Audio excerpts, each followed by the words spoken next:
Welcome to Srilakshmi channel. Idli, puri, chapati, dosa எல்லாத்துக்கும் ஒரு side dish தான் பார்க்க போகிறோம். அது காலிஃப்ளவர் வச்சு ஒரு குருமா. பாருங்க எப்படி பண்ணலாம். இப்போ காலிஃப்ளவரை வெந்நீரில் போட்டிருக்கோம். கொஞ்சம் உப்பு போட்டுக்கிறோம், மஞ்சத்தூள் போட்டுக்கிறோம். ஒரு அரை காலிஃப்ளவர் எடுத்திருக்கு. அதுக்கு தகுந்த குருமா தான் இப்போ வைக்க போகிறோம். நல்லா கொதிச்சிச்சு. இதை வடிகட்ட போகிறோம். இப்போ இதை வடிகட்டியாச்சு.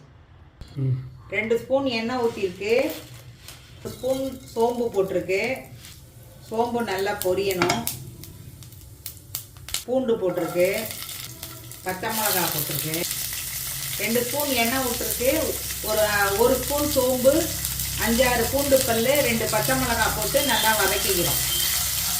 5-6 பெரிய வெங்காயம் போட்டுக்கிறோம். வெங்காயம் நல்லா வதங்கிடுச்சு. பச்சை மிளகாவும் வதங்கிடுச்சு. நம்ம இப்போ தேங்காவை போட்டுக்கிறோம்.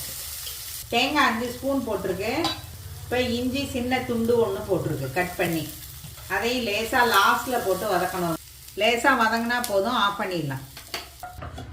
இது ஆறுனதுக்கப்புறம் அரைக்கலாம். 2 ஸ்பூன் எண்ணெய் ஊற்றிக்கிறோம். 1/4 ஸ்பூன் கரம் மசாலா தூள் போட்டுக்கிறோம். இதில் பட்டை, கிராம்பு, ஏலக்காய் எல்லாம் போட்டிருக்கு. அது செவந்த உடனே வெங்காயம் போட்டுக்கிறோம். கருவேப்பிலை போட்டுக்கிறோம். தக்காளி போட்டுக்கிறோம். தக்காளி வதங்க உப்பு போட்டுக்கிறோம். தக்காளி நல்லா வதங்கிட்டு காலிஃப்ளவரை போட்டுக்கிறோம். அரைச்சி வச்சுருக்க தேங்காவை சேர்த்துக்கிறோம். 1/2 ஸ்பூன் தனியாத்தூள் சேர்த்துக்கிறோம். இப்போ தண்ணி சேர்த்துக்கிறோம்.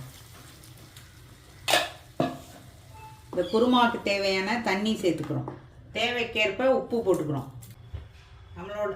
நம்மளோட காலிஃப்ளவர் குருமா ரெடி ஆயிடுச்சு. நம்ம இப்போ கொத்தமல்லியை தூவி ஸ்டவ் ஆஃப் பண்ணிட வேண்டியதுதான்.